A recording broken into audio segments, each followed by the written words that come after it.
Amén.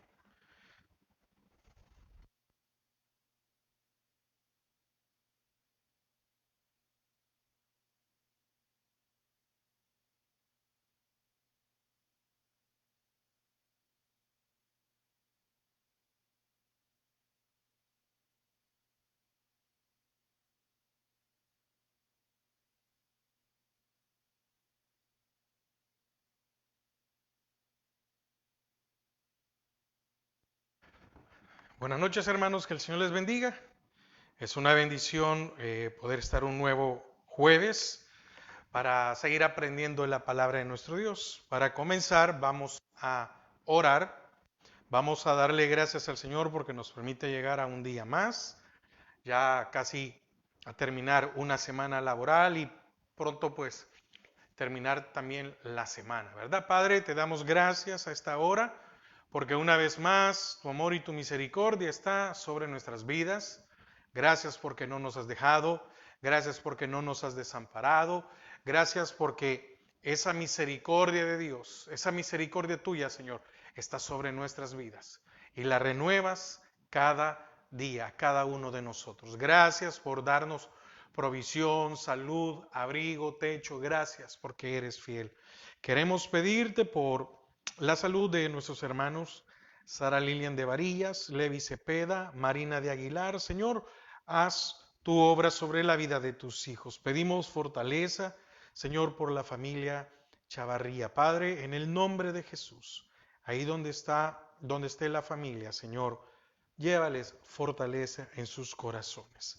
Por las peticiones especiales de nuestras hermanas Mabel, Telma Núñez, Jackie Donado, familia Rodas Parada, por la familia Hernández Flores, que tú les des guianza de tu espíritu, Señor, también por nuestro pastor general, que tú lo guardes, lo cubras, le des salud, le des bendición.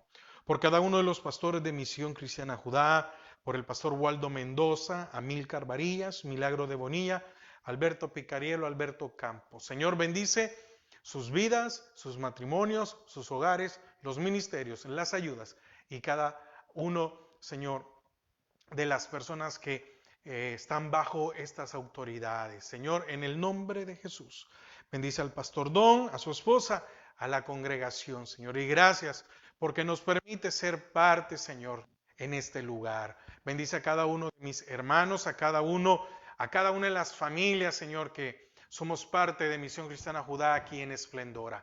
Padre, y que podamos ser ese lugar, ese oasis de aquellas personas andan buscando, aquel lugar en donde, Señor, puedan venir a escuchar de tu palabra. En el nombre de Jesús. Amén y amén. Amén.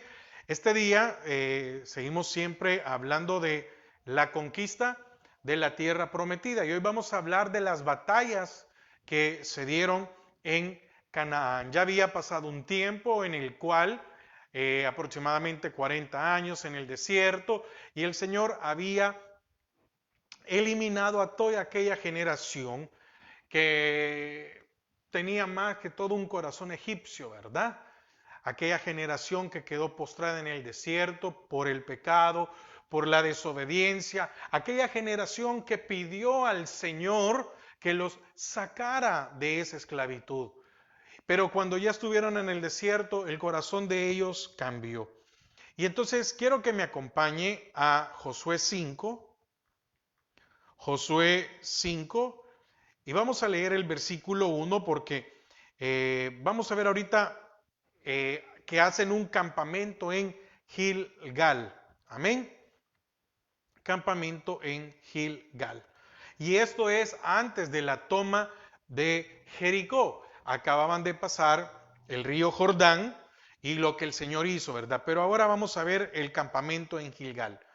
Y hay algo muy importante. Y esto es lo que vamos a ver, la circuncisión que hubo de los israelitas. ¿Por qué razón? Porque iban a ir a combatir. Entonces es necesario circuncidar nuestro corazón para poder conquistar nuestra alma. Dice la palabra del Señor, Josué 5:1. Cuando todos los reyes de los amorreos que estaban al otro lado del Jordán, al occidente, y todos los reyes de los cananeos que estaban cerca del mar, oyeron cómo Jehová había secado las aguas del Jordán delante de los hijos de Israel hasta que hubieron pasado, desfalleció su corazón y no hubo más aliento en ellos delante de los hijos de Israel. Entonces pasan los israelitas, pasan en seco, el Señor hace un milagro no solo para los cananeos y las demás naciones, sino que principalmente para que el pueblo pudiera reconocer que Jehová estaba con Josué. Era muy importante. El Señor hace una muestra de la autoridad, del respaldo de su poder en la vida de Josué. Y entonces pasan y se establecen en Gilgal y sirve como una base de operaciones para el ejército hebreo. Ya había un ejército, si podemos hablarlo de esta manera. Los israelitas salieron de Gilgal para tomar Jericó y Ai. Los gabaonitas fueron a Gilgal para efectuar una alianza. Eso lo vamos a ver allá en el capítulo 9, versículo 6. Y de ahí marchó Josué para enfrentarse con la coalición del norte. Fue el centro de operaciones. ¿Por qué? Porque estamos hablando de batallas. Quiere decir que de aquí salían para cuando les tocó enfrentarse con las naciones. Y eso lo vamos a ver allá de los capítulos también del 10 y 11. Fíjese que mientras el ejército combatía, el pueblo vivía o las familias vivían allí en Gilgal. La palabra Gilgal significa círculo o rueda, pues probablemente hubiera un círculo de piedras que servía para propósitos religiosos. Ahora, Gilgal no estaba muy lejos de la ciudad de Jericó. Jericó es rodeada de palmas, bálsamos, sicómoros y una olorosa vegetación de toda clase. Entonces, tuvo que haberles parecido casi un paraíso a estos israelitas que habían pasado tanto tiempo en el desierto. Amén. Entonces, aquí vamos a ver dos acontecimientos después que Israel acampa en Gilgal. Amén. Hay dos sucesos. El primero es del 2 al 9, que si circuncidan a todos los varones de Israel, y en el versículo, y se celebró la Pascua, y lo vamos a ver en el versículo 10. Josué 5:2 en adelante. En aquel tiempo Jehová dijo a Josué, hazte cuchillos afilados y vuelve a circuncidar la segunda vez a los hijos de Israel. Y Josué se hizo cuchillos afilados y circuncidó a los hijos de Israel en el collado de Aralot. Esta es la causa por la cual Josué los circuncidó. Oiga, todo el pueblo que había salido de Egipto, los varones, todos los hombres de guerra, habían muerto en el desierto por el camino después que salieron de Egipto. Pues todos los pueblos que habían salido pues todos los del pueblo que habían salido estaban circuncidados, mas todo el pueblo que había nacido en el desierto por el camino, después que hubieron salido de Egipto, no estaba circuncidado, porque los hijos de Israel anduvieron por el desierto 40 años, hasta que todos los hombres de guerra que habían salido de Egipto fueron consumidos, por cuanto no obedecieron a la voz de Jehová, por lo cual Jehová les juró que no les dejaría ver la tierra de la cual Jehová había jurado a sus padres que nos la daría, tierra que fluye leche y miel. A los hijos de ellos que él había hecho suceder en su lugar, Josué los circuncidó, pues eran incircuncisos, porque no habían sido circuncidados por el camino. Y cuando acabaron de circuncidar a toda la gente, se quedaron en el mismo lugar, en el campamento, hasta que sanaron. Y Jehová dijo a Josué, hoy he quitado de vosotros el oprobio de Egipto, por lo cual el nombre de aquel lugar fue llamado Gilgal hasta hoy. ¿Qué significaba la circuncisión? Quitar el oprobio de Egipto. Fíjese que la circuncisión era la señal de que eran el pueblo del pacto. Eso está en Génesis 17 del 7 al 14. Y espiritualmente significaba la renovación del corazón. Esto lo vemos en Romanos. Le doy la cita de Génesis 17 del 7 al 14 para que usted la lea, para que ahí vea la razón en la cual el Señor le dice a Abraham. Amén. Pero aquí en Romanos 2:29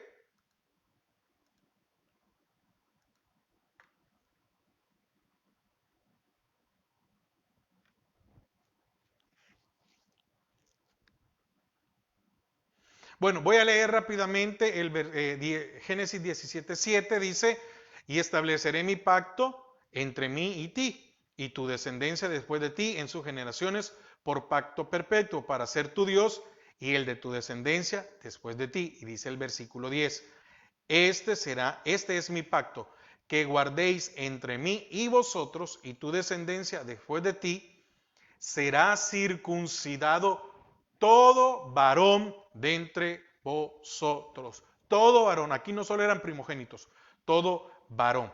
Pero ahora, espiritualmente, Romanos 2:29. Sino que es judío el que lo es en lo interior, y la circuncisión es la del corazón, en espíritu, no en letra. Amén. Colosenses 2:11. En él también fuisteis circuncidados con circuncisión no hecha a mano, al echar de vosotros el cuerpo pecaminoso carnal en la circuncisión de Cristo. Entonces, ¿qué es circuncidar nuestros corazones? Es sacar de nosotros lo pecaminoso de nuestra alma. Entonces, ese es un pacto, ¿sí? El circuncidar nuestros corazones. Ahora, allá en el Antiguo Testamento, en el libro de Josué, nos explica de que era la señal del pacto que se le había dado a Abraham y que había que circuncidar a cada varón. Entonces, ¿por qué fue necesario? Recuerde que hablamos que cuando se hablaban en años, se contaba en aquel tiempo 40 años como una generación. ¿Qué es una generación? Desde que nace una persona hasta que esta persona llega a tener hijo. Se estimaba que podía ser entre 25 a 40 años en esa edad. Entre 25 a 40 años un hombre ya tenía un hijo. Entonces cuando nace el hijo de una persona, allí se cuenta una generación. Entonces la segunda generación, nacida toda ella en el desierto, no había sido circuncidada ni tampoco había celebrado la Pascua, pues estaban bajo disciplina divina porque el pueblo se había negado a entrar en la tierra prometida hacía 38 años, así como lo dice Números 14 del 20 al 35. Ahora, el milagro del Jordán demostró que ya no estaban bajo el juicio de Dios, sino que estaban en marcha nuevamente el cumplimiento del pacto. Ya no estaban en juicio porque ya habían dejado de dar vueltas en el desierto. Y ahora el Señor los había introducido a la tierra prometida. Entonces, por tanto, los israelitas observaron los dos ritos. Josué empleó un juego de palabras entre Gilgal y Galal, quitar o arrollar, para expresar que el oprobio de Egipto había sido quitado al renovar la señal del pacto. Ahora, ¿qué significa la expresión el oprobio de Egipto? Porque volviendo a Josué 5, volviendo a Josué 5, versículo 9. Y Jehová dijo a Josué, hoy he quitado de vosotros el oprobio de Egipto. Se cree que consiste en el hecho de ser incircuncisos como los egipcios, o quizás en la práctica los pecados de Egipto. Amén. También es probable que se refiere a la mofa de los egipcios que habrían dicho, sí, Jehová los libró de Egipto, pero suspendió su pacto con ellos y no les dio la tierra prometida. Éxodo 32, 12.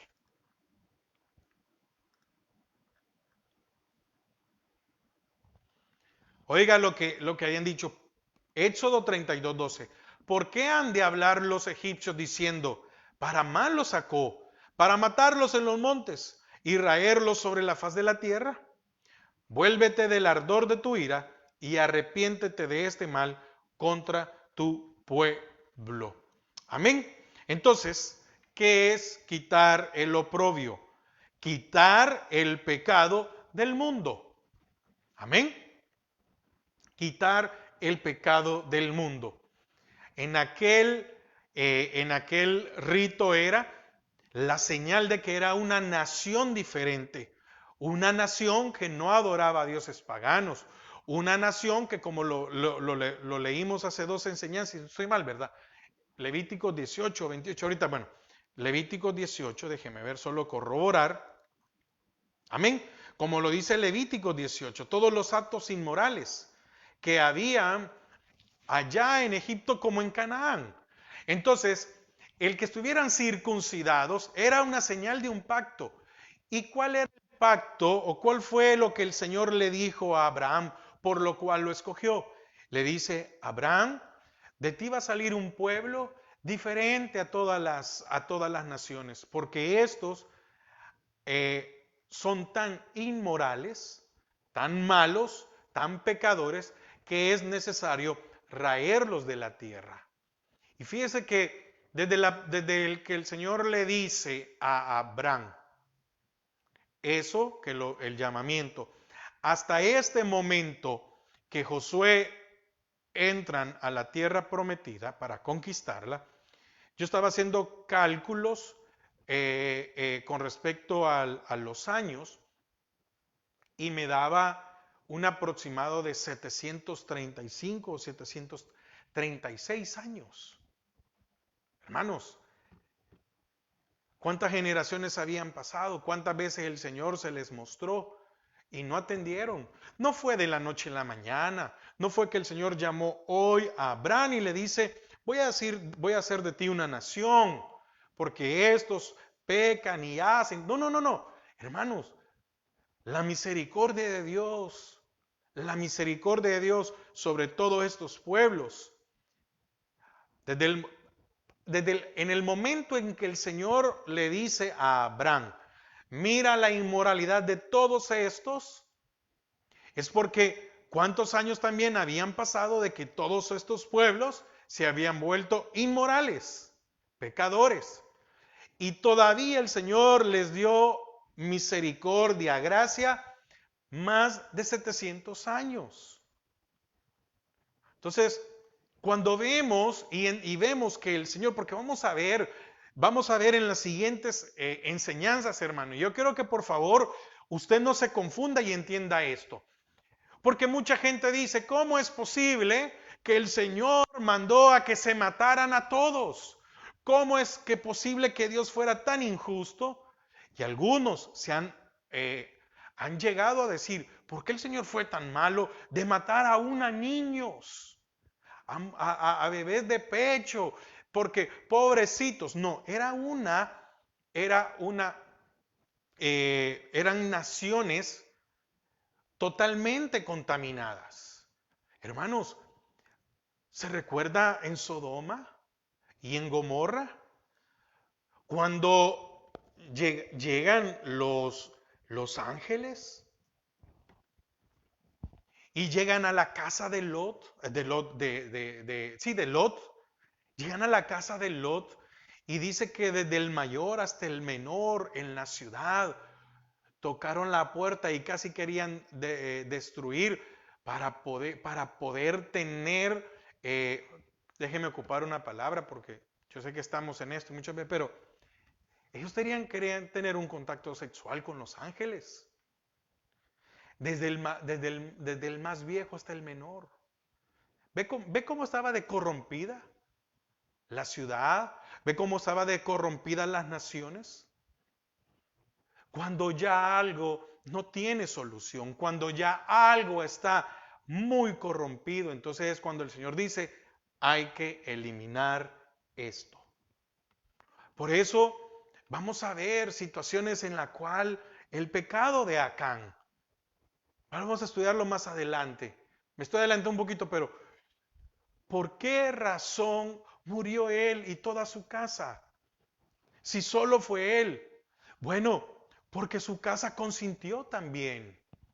Y no podía quedar un ejemplo de que el Señor no hacía nada, sino que tenía el Señor, muestra un ejemplo por todos los que, porque, óigame, ¿cuántos murieron por culpa de Acán?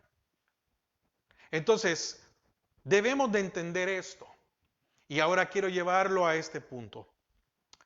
El no circuncidar nuestras almas nos va a llevar a la destrucción, porque la paga del pecado es muerte.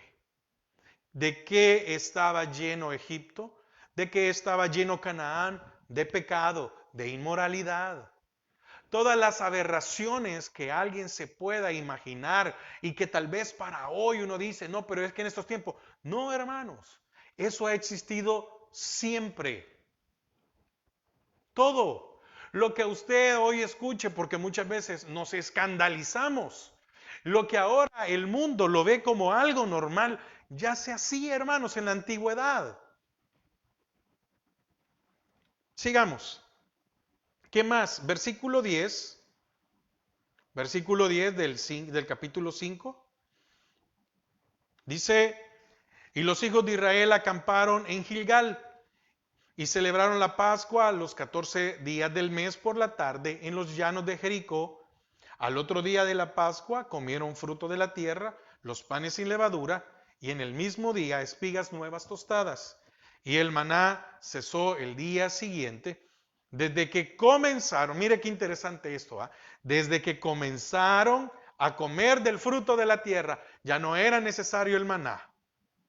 ¿Por qué? Porque ya estaban comiendo de la tierra. Mientras no había esa provisión natural no había, porque no tenían, porque están en el desierto, Dios les envió alimento. Pero en el momento en que Dios mandó esta provisión, cesó esta. Dice, y los hijos de Israel nunca más tuvieron maná, sino que comieron de los frutos de la tierra de Canaán en aquel año. Amén. Ahora, la Pascua conmemoraba la liberación de Egipto y proveía una oportunidad de tener comunión con Dios. Amén. Así como estos dos ritos prepararon a los israelitas para una guerra santa. Y aquí quiero hacer una aclaración muy grande. Y es que muchas veces hablamos de guerra santa, sabiendo, hermanos, que ninguna guerra es santa. Porque hay muerte y destrucción. Ahora, ¿por qué se le llama una guerra santa? Y es una guerra que es ordenada por Dios. Entonces, en algunos casos, Israel quiso hacer una guerra santa y les fue mal. Cuando uno no consulta al Señor, nos va mal. Amén. Entonces, fíjese que se prepararon para una guerra, así como nosotros debemos de prepararnos para una lucha espiritual. ¿Y cómo? Despojándonos de las obras de la carne y teniendo comunión con Dios. Dice que cesó el maná, pues ya no era necesario sostener a Israel milagrosamente. Ya estaban en la tierra y ya podían comer del fruto de la tierra. ¿Por qué? Porque el Señor estaba cumpliendo la promesa, ponerlos en un lugar de abundancia. Y había abundante alimento natural. Imagínense todo lo que tenía que haber para alimentar a ese pueblo. Había abundancia. ¿Verdad que no vemos que llegaron a robarle las cosechas a un pueblo o a otro? No. ¿Verdad que no fueron a pelear? No, todavía no. Dice que estuvieron en ese lugar y allí había un alimento. Ahora, un guerrero divino se aparece, ¿verdad? A Jesús. Oiga lo que aparece aquí. Isaías 5 del 13 al 15. Entonces Josué, cerca de Jericó, alzó sus ojos y vio un varón que estaba delante de él, el cual tenía una espada desenvainada en su mano, y Josué, yendo hacia él, le dijo, ¿eres de los nuestros o de nuestros enemigos? Él respondió, no, mas como príncipe del ejército de Jehová he venido ahora. Entonces Josué, postrándose sobre su rostro en tierra, le adoró y le dijo, ¿qué dice mi señor a su siervo? Y príncipe, el príncipe de paz del ejército de Jehová respondió a Josué, quita el calzado de tus pies, porque el lugar donde estás santo es. Y Josué así lo hizo. Fíjese que Josué sentía sobre sus hombros una carga pesada por ese liderazgo que tenía. Mientras estudiaba la situación en las proximidades de Jericó, un guerrero se le aparece. Josué le pregunta, ¿qué forma ha tenido esta muestra del Señor, verdad? Mire, qué importante, ¿va? Y ve un guerrero y le dice, ¿eres amigo? ¿Eres parte de nosotros o eres enemigo? La respuesta indicaba que no había venido como aliado, sino como comandante y que Josué sería su subalterno. La espada desenvainada, indicaba probablemente que el juicio divino caería en breve sobre aquellos viles cananeos. La guerra no era de Josué, sino de Jehová. Entonces no cabe duda alguna de que el comandante divino le reveló los planes para tomar Jericó y el éxito de la campaña dependía de la obediencia de Josué. ¿Qué pláticas? ¿Sí? ¿Qué pláticas no habrá tenido Josué, verdad, con el Señor? Amén. Entonces, en el capítulo 6, que vemos la caída de Jericó o la toma de Jericó, vemos que aquí ya empieza la primera misión, la primera operación, la primera batalla, como querramos ver. Y esto lo vamos a ver desde el capítulo 6 hasta el capítulo 12, porque vamos a ver todas estas tierras o todos estos reinos, las naciones que Israel conquistó. Entonces, Josué y los israelitas conquistaron Canaán en 3 operaciones o en 3 batallas, las cuales las cuales parecen haber abarcado un periodo aproximadamente de 7 años. El testimonio de Caleb indica que éste tenía 40 cuando actuó como espía de Canaán. Ahora, al terminar la conquista, probablemente 85. Ahí mismo en Josué 14, versículo 6. Y los hijos de Judá vinieron a Josué en Gilgal, y Caleb, hijo de Jefone, ceneseo, le dijo, tú sabes lo que Jehová dijo a Moisés, varón de Dios, en Cades Barnea, tocante a ti y a mí. Cades Barnea está casi al sur, ¿verdad? O al sur del territorio donde Israel. Yo era edad de 40 años cuando Moisés, siervo de Jehová, me envió de Cades Barnea a reconocer la tierra, y yo traje noticias como lo sentía en mi corazón. Amén. Y el 10, oiga lo que dice en la parte B. He aquí, en la parte última, he aquí, hoy soy de edad de 85 años. Amén.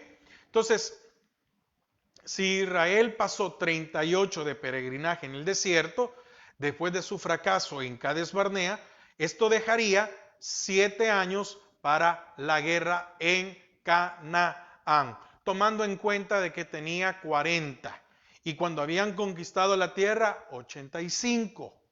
Amén. 40 cuando llegaron y 85 cuando termina. Entonces, esto es los estimados, ¿verdad?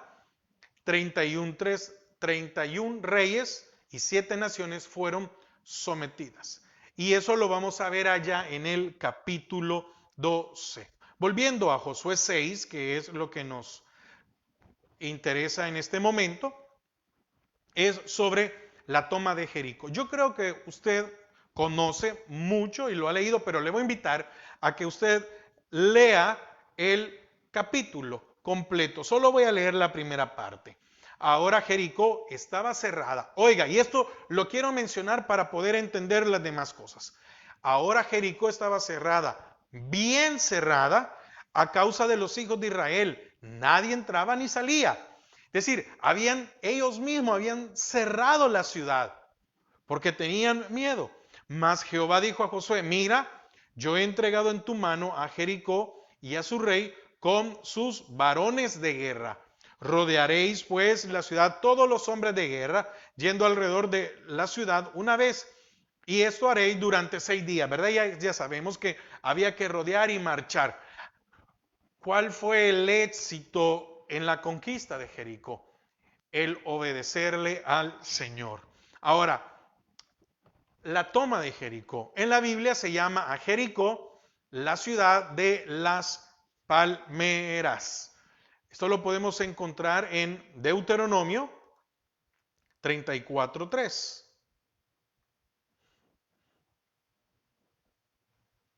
Y ahora, ¿por qué toco muchas citas? Para que usted vea que la relación, la referencia que hay en la palabra.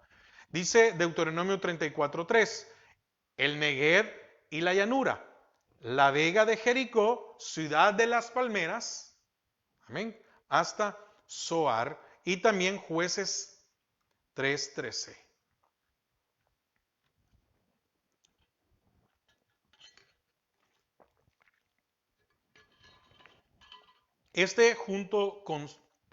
Jueces 3:13. Juntó consigo a los hijos de Amón y de Amalek, e vino e hirió a Israel y tomó la ciudad de las palmeras. Entonces, ¿por qué se le llamaba la ciudad palmera? Porque la ciudad de las palmeras, lógico, porque tenía palmeras en su alrededor. Y esto era algo insólito en Canaán. Estaba situada en un verde oasis en el valle de Jordán y una fuente regaba la zona. Amén. Entonces, lo primero que vemos es el elemento milagroso, porque todo parte de Dios. ¿Por qué fue Jericó entregada a los hebreos de una manera sobrenatural? ¿Por qué no sucedió con las demás? ¿Por qué el Señor no empleó la misma forma con todas las ciudades? Hubiera bastado, ¿verdad? Señor, ¿cómo se llama? Haz el trabajo tú, no nosotros. Íbamos a caminar alrededor de todas las ciudades. Ahora, ¿por qué fue el Señor que lo entregó de una manera sobrenatural? Primero, para evitar un sitio prolongado en que los israelitas pudieran desanimarse y que las otras ciudades, estados de Canaán pudieran recobrar ánimo, unirse y atacar a Israel. Y hay algo muy importante. Una ciudad amurallada, situada en la cumbre de una colina, podía resistir una fuerza enemiga durante un periodo casi indefinido, mientras tuviera agua y alimentos. Entonces, si hubiera sido de la manera en la cual el Señor le hubiera dicho a Josué, hay que ir a atacar, probablemente al final el Señor siempre da la victoria, pero hubiera sido algo que hubiera demandado mucho tiempo y el pueblo se hubiera desanimado porque hubieran dicho, es imposible entrar. Segundo, para enseñar a Israel que la tierra de Canaán era un regalo de Dios recibido por fe, más bien que por la victoria de sus armas. Y tercero, para aumentar la fe de los israelitas de que ganaran las batallas futuras. Entonces estaba Jericó situado en una cumbre y era alto, lo podía ver mucha gente, y eso también hizo que aquellas naciones, aquellos que estaban a lo lejos y pudieran ver, mirarían el destrozo que hizo Jehová de los ejércitos. Entonces, los soldados de Dios debían saber que la fe y la obediencia les daría la victoria y que nada podría obstaculizar su conquista, fueran ciudades, carros de hierro o formidables ejércitos. Amén. Segundo, la guerra santa y el anatema, lo que sucede en esta. La conquista fue realizada por un jerén, quiere decir una guerra decretada por Dios mismo y dirigida por él. Entonces se le llamaba guerra santa porque era Dios el que la decretaba, el que decía, vamos a ir a pelear, él mismo la dirigía. Entonces, como quien ejecuta una sentencia divina, el ejército iba acompañado por los sacerdotes y las trompetas. Jericó y todo lo que en ella había era anatema. Amén. Consagrado significa dedicado a Dios. Entonces, anatema es lo contrario a lo dedicado a Dios o a lo consagrado. Amén. Quiero leerles el versículo porque estoy tratando de avanzar y ¿cómo se llama? Porque si no, no vamos a avanzar solo en la lectura, ¿verdad? Ok, Josué 6:18. Oiga, Josué 6:18. Pero vosotros guardaos del anatema, ni toquéis, ni toméis alguna cosa del anatema, no sea que hagáis anatema el campamento de Israel y lo turbéis. Mire, Israel tenía que entender esto, que cuando iban, el Señor les podía decir, hoy tomen u hoy no tomen. Y aquí fue bien claro en el 18, pero vosotros guardaos del anatema. ¿Guardaos dónde? En el corazón. Y eso es lo que nosotros debemos de guardar, nuestro corazón, de no meterle anatema. No, ni toquéis, oiga, ni toquéis, porque podía ser que alguien agarrara algo y decía, ay, qué bonito. No, no toquéis. Porque ¿qué pasó con Acán? Vi, codicié y tomé. Vi, ahí estaba, codicié y lo tomé. Entonces, no toquéis, ni toquéis. Guardaos, no mires, no codicies, no toques, ni tomes, porque alguien podía tocarlo y dejarlo ahí. Lo tocó y se iba con el sentimiento, ay, hubiera hecho esto, ay, si lo tuviera aquí no hubiera pasado. No, no, ni toméis alguna cosa del anatema. ¿Qué era el anatema? El anatema era el botín, lo sustraído de todo uso humano y maldito o dedicado a la destrucción. Fíjese que el Señor dio la orden que la ciudad debía de ser destruida completamente. Debían matar tanto a hombres como animales y los objetos preciosos, tales como oro y plata, habían de ser entregados al santuario. Quiere decir que todo eso había un orden. Jericó sería ofrecido a Jehová como las primicias de la conquista. Por eso el pueblo no podía tomar nada, porque la primicia era de Dios. Y bajo ese punto no puedo tomar, porque en la primicia hay una bendición. Y mire, qué triste es que mucha gente sin conocimiento de la palabra hoy hable despectivamente de las ofrendas, que sí, hermanos, sí, hay gente que se ha valido, sí, totalmente, pero gente sin conocimiento hable despectivamente de las ofrendas, de la primicia, que la primicia es una bendición y muy poca gente lo practica, del diezmo, de la limosna, etcétera. ¿Por qué? Porque de allí en adelante se permitiría a los israelitas tomar el botín de las otras ciudades cananeas. Eso está allá en Josué 8:27. Josué 8:27. Pero los israelitas tomaron para sí las bestias y los despojos de la ciudad conforme a la palabra de Jehová que le había mandado a Josué. La primera no se podía tocar, la primera era muy importante. ¿Por qué? porque Jericó sería ofrecida a Jehová como las primicias de la conquista. ¿Y cuántas naciones más habían?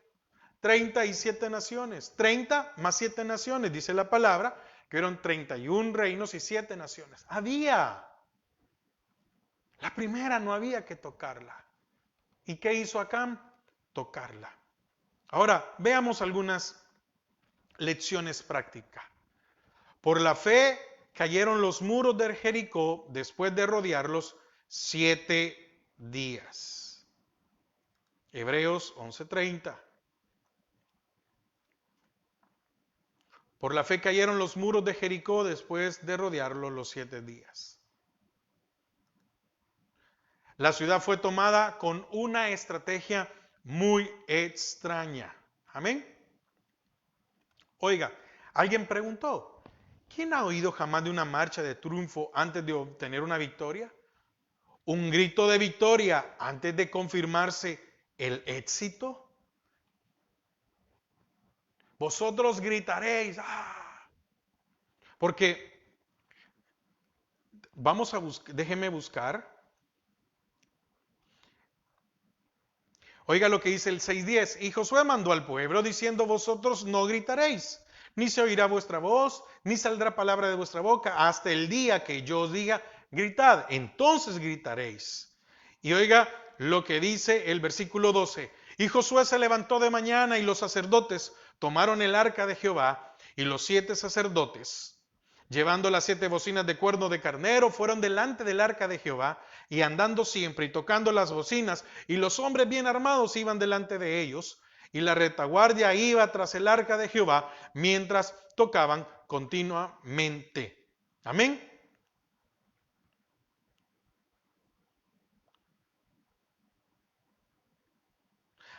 Perdón, estaba buscando el versículo, ¿verdad?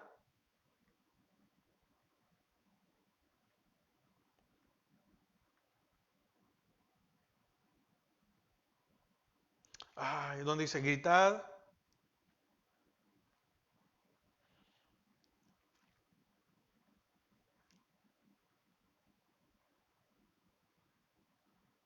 Amén, aquí está, 6:16.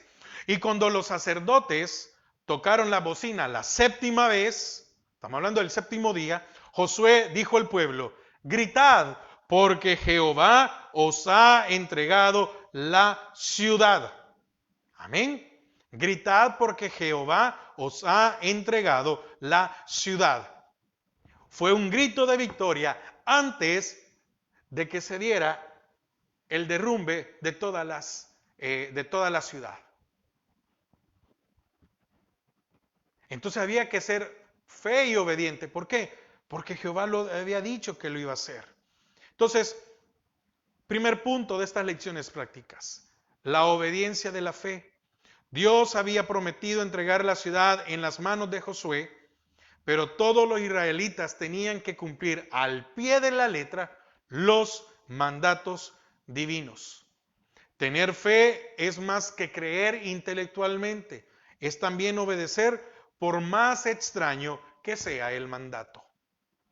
Amén. Podía ser extraño, sí, pero había que obedecer. Segundo, las armas de la fe. Los israelitas no debían emplear arietes ni catapultas para romper los muros, porque recuerde que las armas de nuestra milicia no son carnales. Vemos a 7 sacerdotes tocando 7 bocinas hechas con cuernos de carneros que iban delante del arca. Mire las armas que se utilizaron. Las bocinas no eran instrumentos de guerra, como lo eran las trompetas de plata. Eran instrumentos para alabar a nuestro Dios.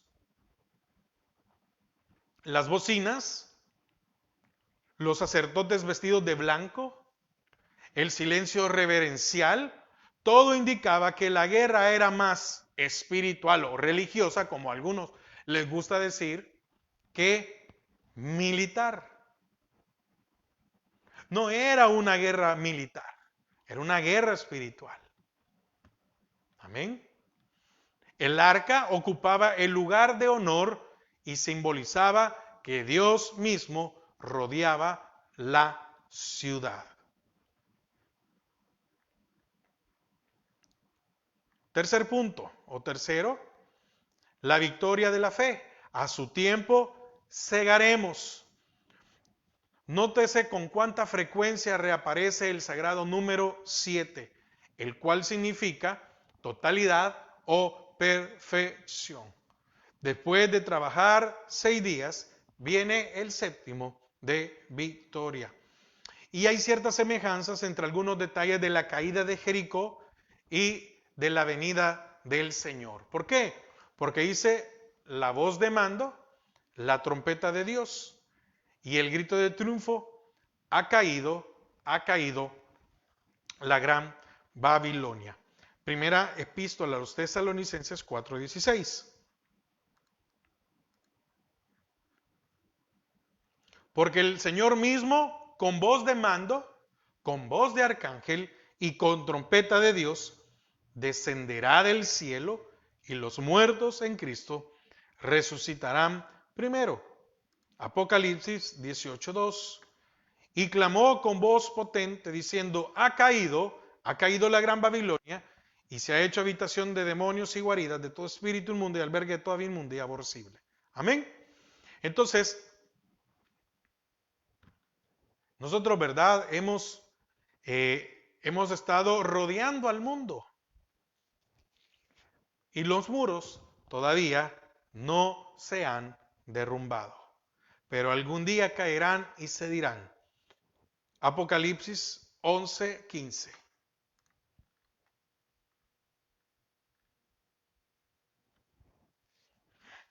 El séptimo ángel tocó la trompeta y hubo grandes voces en el cielo que decía, los reinos del mundo han venido a ser de nuestro Señor y de su Cristo, y Él reinará por los siglos de los siglos. Amén. Y cuarto, vamos a ver un punto muy importante, la arqueología. La antigua Jericó es ahora una colina formada de ruinas y tierra y es designada con el nombre de Tel es Sultán. Se encuentran estas colinas o montículos artificiales en muchas partes del Medio Oriente donde recibe el nombre de teles. Estos se formaban así. Oiga, esto, muy importante. Cuando un pueblo era destruido por invasores o fenómenos naturales, como un terremoto, las moradas quedaban en ruinas. Al ver los pobladores, con el objeto de reconstruir, simplemente se limitaban a nivelar y aplanar los escombros acumulados y construían un nuevo pueblo sobre las ruinas. Entonces, si uno de estos era destruido, lo único que hacían era aplanar, rellenar los huecos y construir encima. Al volver los pobladores con el objeto de reconstruir, simplemente se limitaban a nivelar y aplanar los escombros acumulados y construían un nuevo pueblo sobre las ruinas. En esta forma se iban creando casas de ocupación y el nivel de una ciudad se levantaba cada vez más sobre los montones de ruinas de las anteriores. Entonces, los arqueólogos que realizan excavaciones en estos montículos artificiales porque no han sido naturales, y logran obtener muchos datos en cuanto a las sucesivas culturas que los han ocupado. Las casas más primitivas de la antigua Jericó tenían 7.000 años y su torre de 8.000 a 9.000 años. Fíjense que hubo una arqueóloga muy renombrada llamada Kathleen Kenyon, que nació en Inglaterra y ella vivió del año 1906 a 1978. En uno de sus escritos dijo, Jericó puede vanagloriarse de ser la ciudad más antigua del mundo. Se calcula que la ciudad ocupó aproximadamente 13 hectáreas. Tendría unos 500 metros de largo por 250 de ancho. Se estima que la población pudo haber sido de 1.500 a 3.000 personas. Entonces, los arqueólogos no han encontrado las ruinas de Jericó en la época de Josué, porque se cree que habían desaparecido durante el largo abandono del lugar desde el tiempo de Josué hasta el de Acab, que pudieron haber pasado de unos 400 a 600 años. ¿Por qué? Porque la fuerte erosión de las ruinas de ladrillo y adobe han dejado pocas huellas de la existencia de aquella ciudad. Amén. Entonces, no es como el concreto ahora, ¿verdad? Sino que de 400 a 600 años, con el sol, con la lluvia, etcétera. Todo eso se fue erosionando. Amén. Entonces, qué importante, ¿verdad? Lo que el Señor hizo. Primero, el campamento. Estoy recapitulando para terminar. Primero pasando el Jordán, está el campamento en Gilgal, circuncida a los israelitas y después de circuncidarlos, van y por medio del Señor derrotan a Jericó. Y esto era para que ellos crecieran en fe y para que los enemigos se desmotivaran más, tuvieran más temor. La obediencia